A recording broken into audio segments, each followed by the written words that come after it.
Obrigada, Elisângela.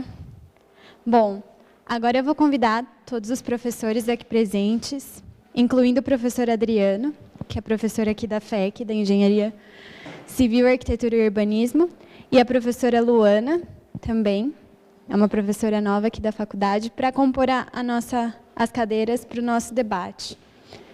E algumas perguntas.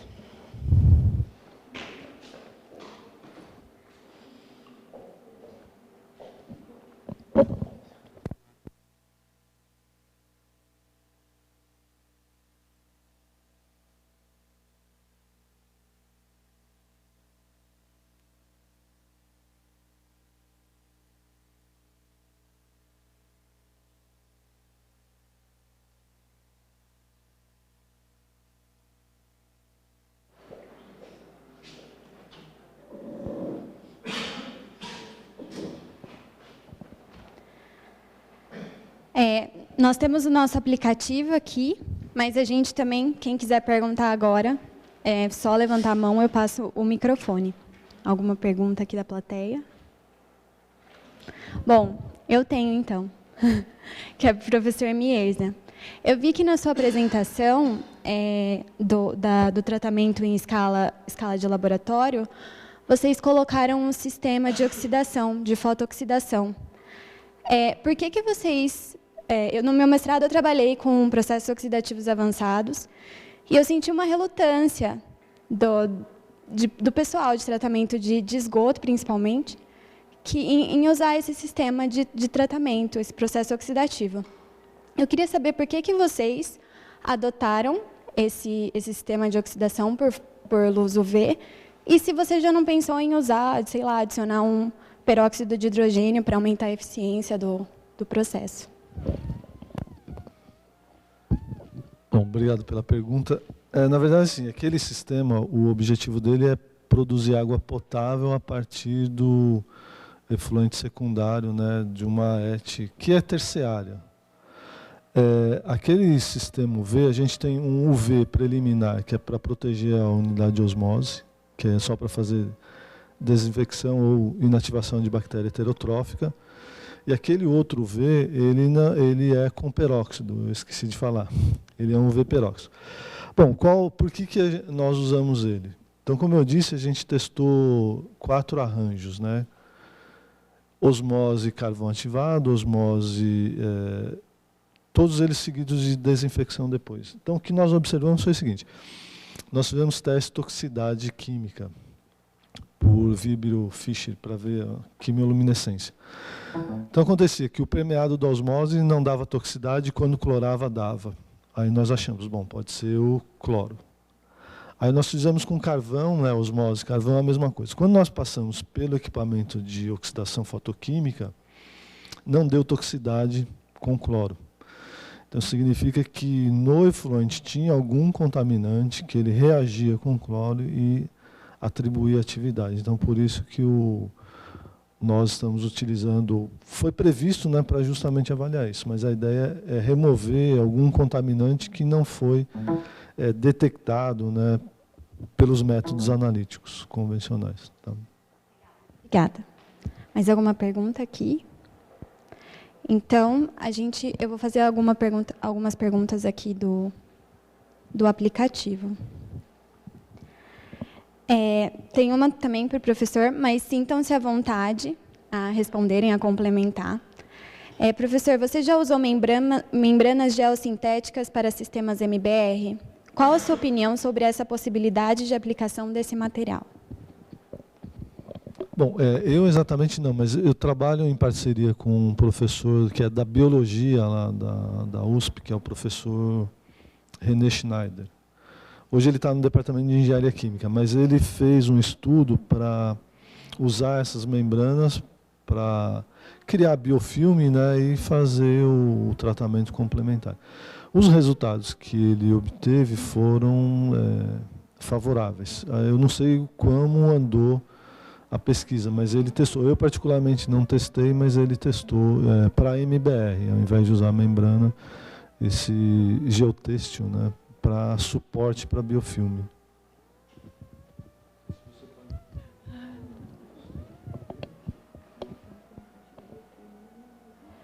Bom, agora eu acho que é uma para todos da banca.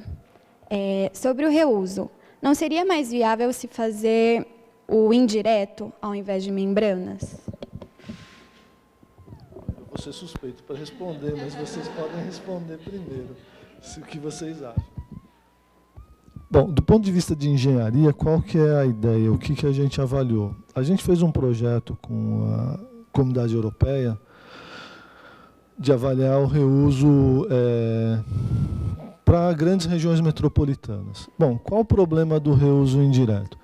Vocês viram, eu mostrei o caso do Aquapolo, que a técnica de tratamento ela resultou num custo de tratamento. E quando foi a rede, ela praticamente superou, o investimento na rede foi 60% do investimento total. Quando eu pego uma região complexa para fazer reuso indireto, eu tenho a opção de ter que construir uma outra rede paralela. E como no sistema a rede é o maior custo de investimento, talvez valesse a pena você fazer um investimento um pouco maior na tecnologia de tratamento e usar a mesma rede de distribuição de água, que a água ela já está pronta, então eu não preciso construir nada. Embora tenha ideias, né, o Aquapolo é um caso de reuso indireto, mas tem o inconveniente de uma segunda rede de distribuição. Por isso que a gente está tentando melhorar a eficiência do tratamento e evitar o uso de uma rede secundária.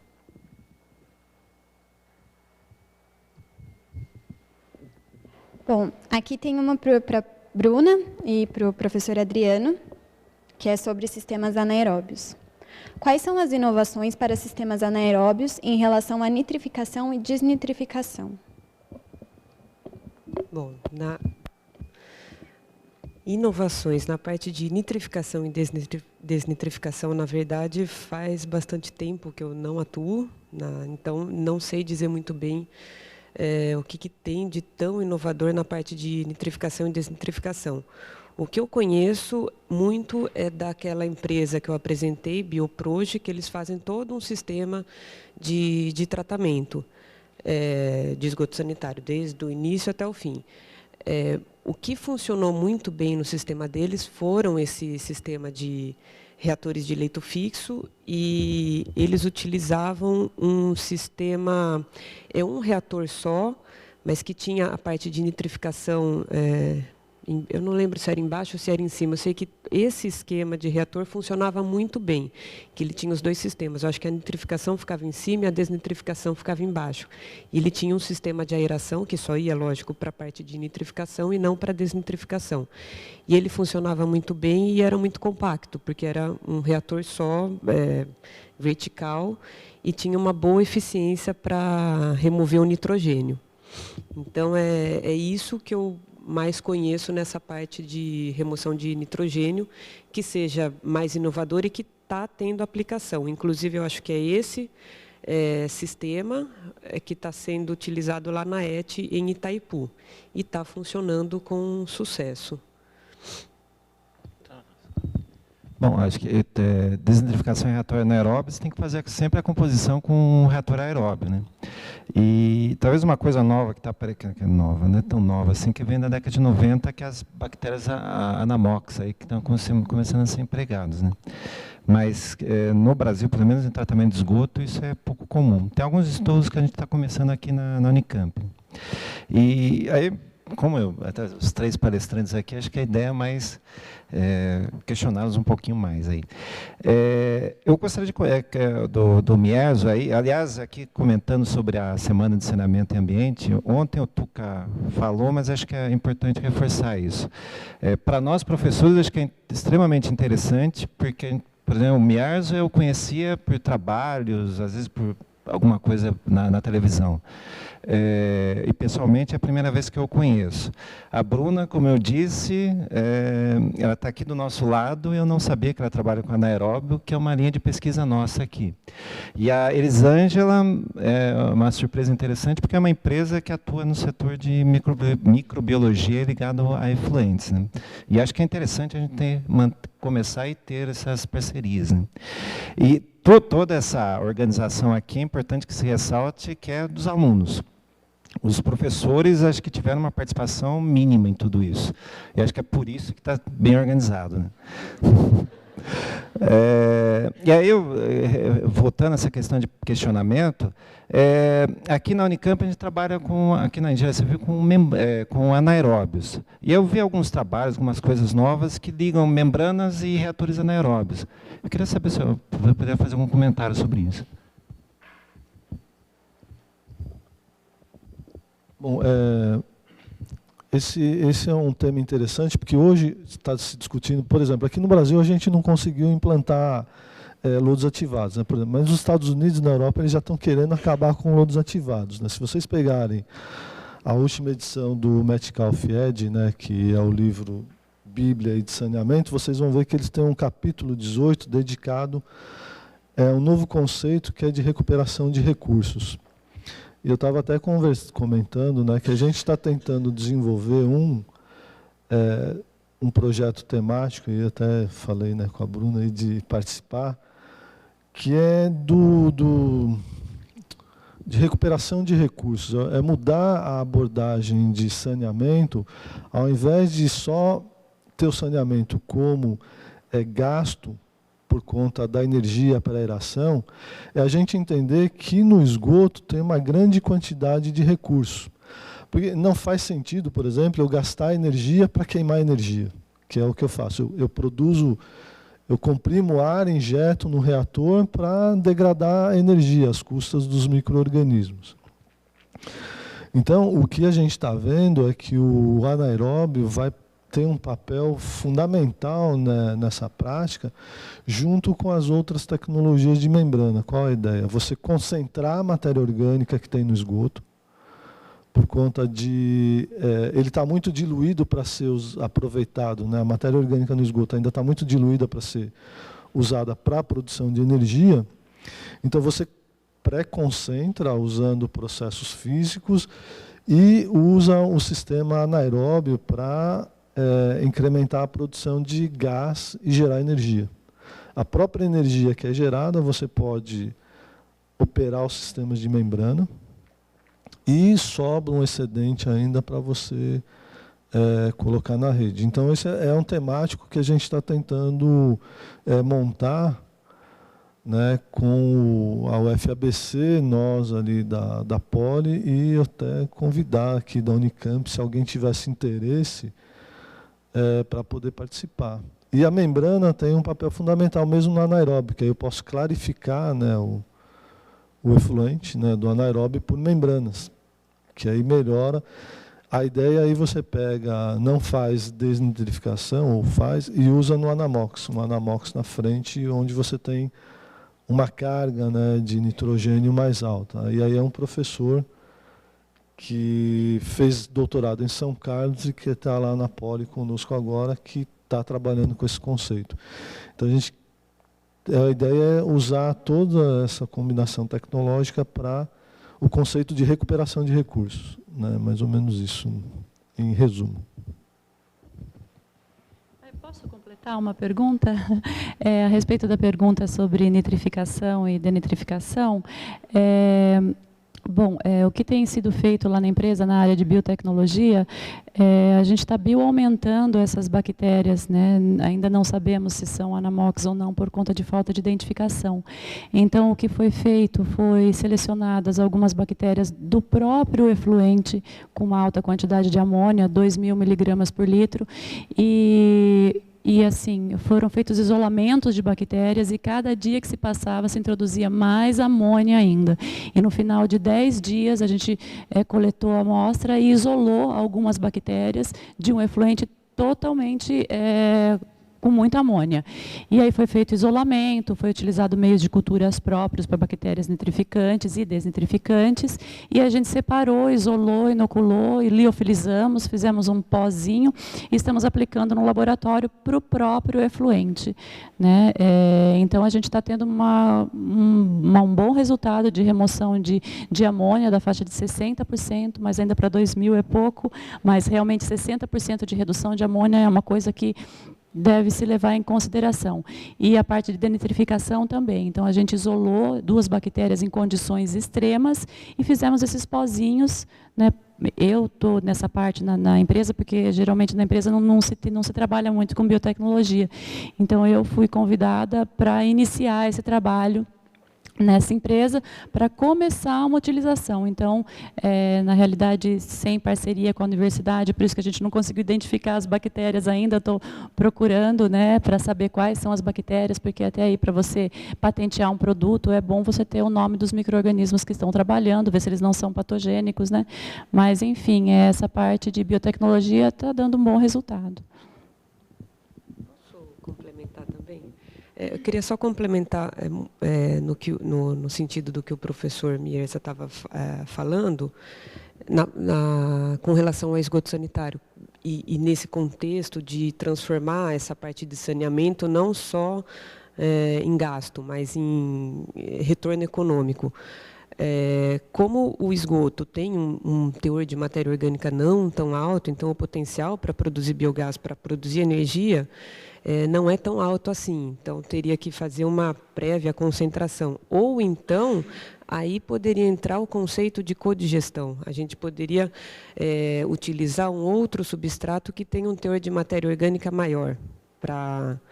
Poderia até ser um resíduo sólido, já que o esgoto é bem líquido, poderia pensar numa codigestão, não sei, com resíduo da agroindústria, resíduo de restaurante, resíduo de restaurante da Poli, talvez, não sei. Mas isso também tem que ser analisado caso a caso, né? Nesse caso, não sei se fazendo a codigestão a gente vai aumentar os custos de pós-tratamento, porque daí a gente vai ter uma fase sólida, vai ter que separar essa fase sólida.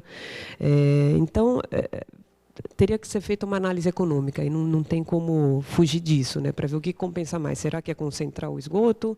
Ou então será que é misturar outro substrato e ter uma produção de biogás maior, e daí a gente vê o que faz com o efluente que sai de lá? Então, isso tem que ser analisado caso a caso. Mas a gente vê que tem muitas alternativas para que essa parte de saneamento não seja só gasto, mas seja revertida em lucro. Então...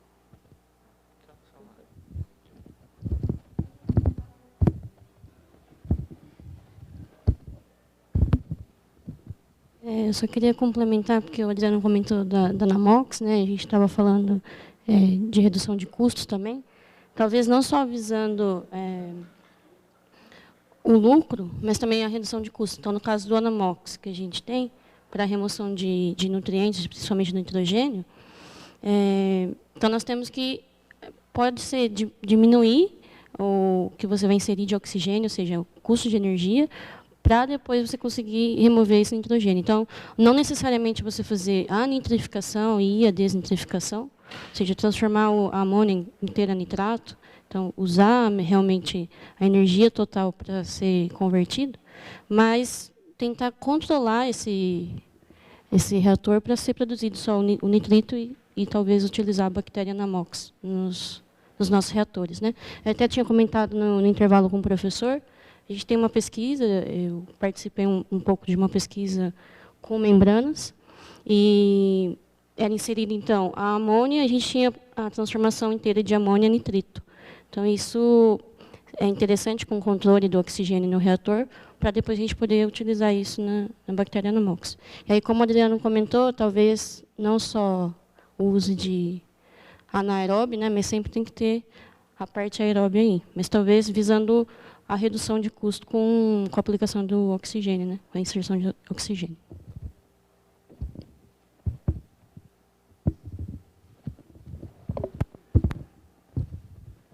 Bom, eu acho que saneamento a gente tem que começar a sair um pouquinho do lugar comum, né? Eu acho que o Brasil tem desde um tratamento, não há tratamento, como há locais de ponta. Se a gente trabalhar com Campinas, São Paulo, eu acho que a gente tem que olhar de forma diferente. Não é igual a gente vai olhar de um município do interior do estado de São Paulo ou interior do país.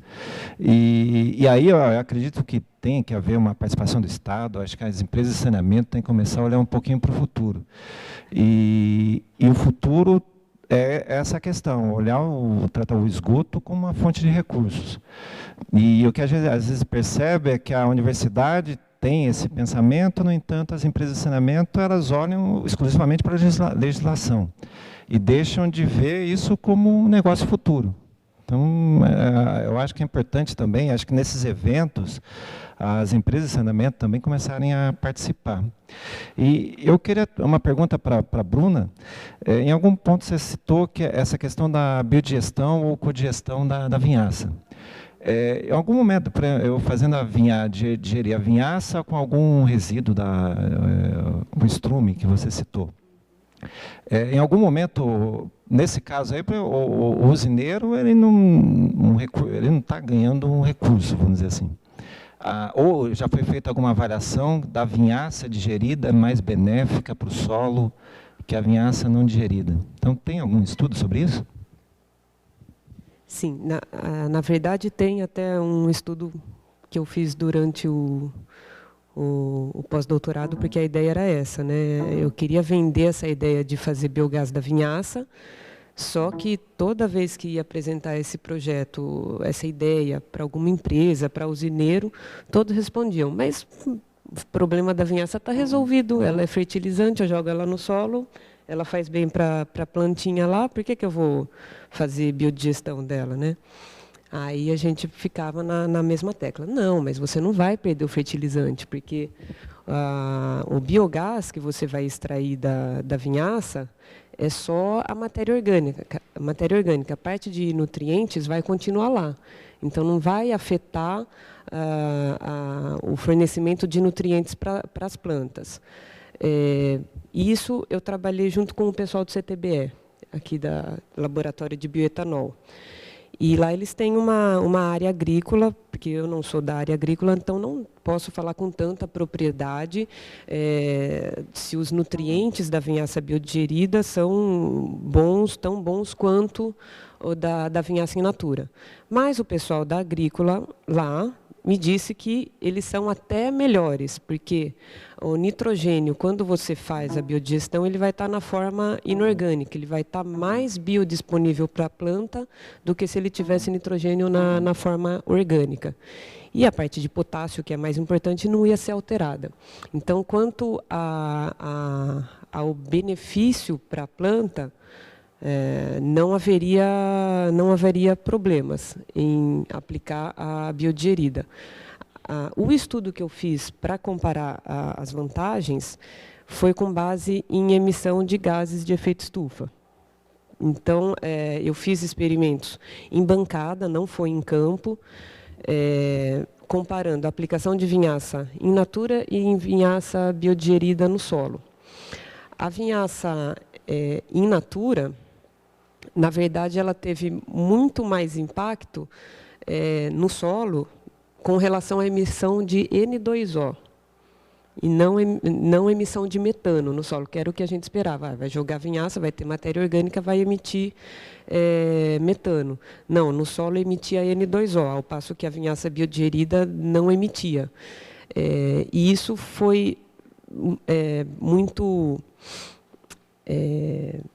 devido à forma de nitrogênio. O nitrogênio, na vinhaça in natura, ele vai estar vai estar na forma orgânica. E essa forma do nitrogênio favorece as reações de nitrificação e desnitrificação no solo, só que de forma incompleta. E por isso que vai ter mais emissão de N2O. E antes da aplicação no solo, onde tinha mais emissão de metano, era durante estoque de vinhaça, que algumas usinas até têm. O estoque faz uma lagoinha e estoca a vinhaça antes de jogar na planta. ou então durante canais, o transporte em canais de distribuição, que algumas usinas têm canais de distribuição abertos até chegar no campo. Nesses canais, pode haver emissão de metano. Isso também foi comprovado em um outro trabalho que foi com o pessoal da Exalc. Eles fizeram isso em campo e detectaram muita emissão de metano nesses canais de distribuição. Então, a gente vê que tem benefícios para fazer a biodigestão de vinhaça, sem atrapalhar na fase agrícola.